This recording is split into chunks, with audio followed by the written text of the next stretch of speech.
বিদ্যুৎ ও জ্বালানি খাতের উন্নয়নে অন্তর্বর্তী সরকারকে ১০০ দিনের বিশেষ কর্মপরিকল্পনা গ্রহণের তাগিদ দিয়েছে গবেষণা সংস্থা সিপিডি।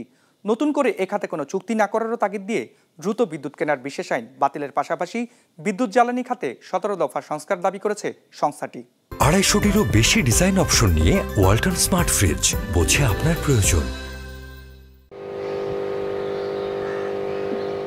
দেশে এখন জাতীয় সঞ্চালন লাইনের মাধ্যমে বিদ্যুতের উৎপাদন ক্ষমতা রয়েছে ২৮,০০০ মেগাওয়াটের উপরে। ক্যাপটিভ ও নবায়নযোগ্য জ্বালানি মিলিয়ে এর পরিমাণ প্রায় ৩১,৫০০ মেগাওয়াটের উপরে।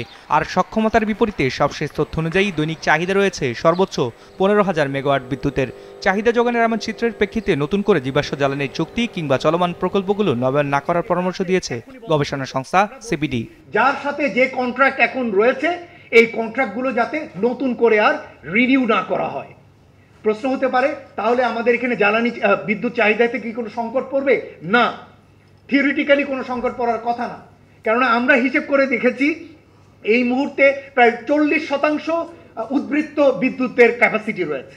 শুধু নতুন চুক্তি বন্ধ করাই নয়, বরং সামনের দিনের জ্বালানি নিরাপত্তা নিশ্চিতের লক্ষ্যে দ্রুত বিদ্যুৎ ক্রয়ের বিশেষ আইন বাতিল করার তাগিদ দিয়েছে সিপিডি। একই সাথে জ্বালানি বিদ্যুৎ খাতে স্বচ্ছতা ও জবাবদিহিতা নিশ্চিতের জন্য স্বাধীনভাবে বাংলাদেশ এনার্জি রেগুলেটরি কমিশনকে কাজ করতে দেওয়ার আহ্বান জানিয়েছে সংস্থাটি।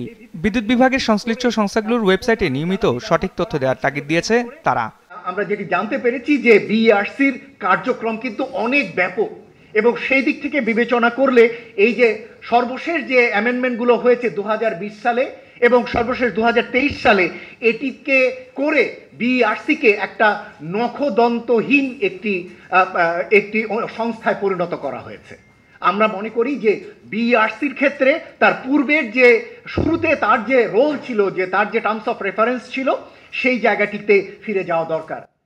বিদ্যুৎ খাতের সংস্কার ও অন্তর্বর্তী সরকারের করণীয় নিয়ে সিপিডির সংবাদ সম্মেলনে বলা হয়, বিগত আওয়ামী লীগ সরকারের বিদ্যুৎ মহাপরিকল্পনা অনুযায়ী 2041 সাল নাগাদ বিদ্যুৎ উৎপাদনের লক্ষ্য ছিল 60,000 মেগাওয়াট, যার 40% আশা করা হয়েছিল নবায়নযোগ্য উৎস থেকে, যেটিকে অবাস্তব মনে করছে সিপিডি।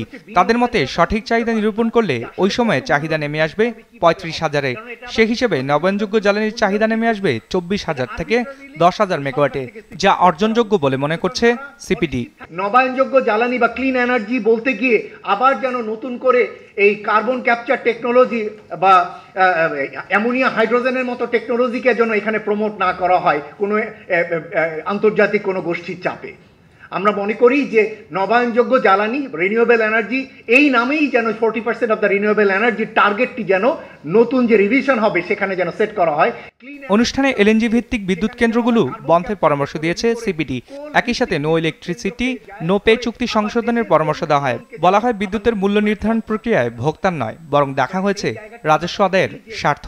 এমন পরিস্থিতিতে বিদ্যুৎ ও জ্বালানি খাতের উন্নয়নে অন্তর্বর্তী সরকারকে ১০০ দিনের বিশেষ কর্মপরিকল্পনা গ্রহণের তাগিদ দিয়েছে সংস্থাটি। রায়হান শোভন, বিজনেস রিপোর্ট, মাছরাঙ্গা টেলিভিশন।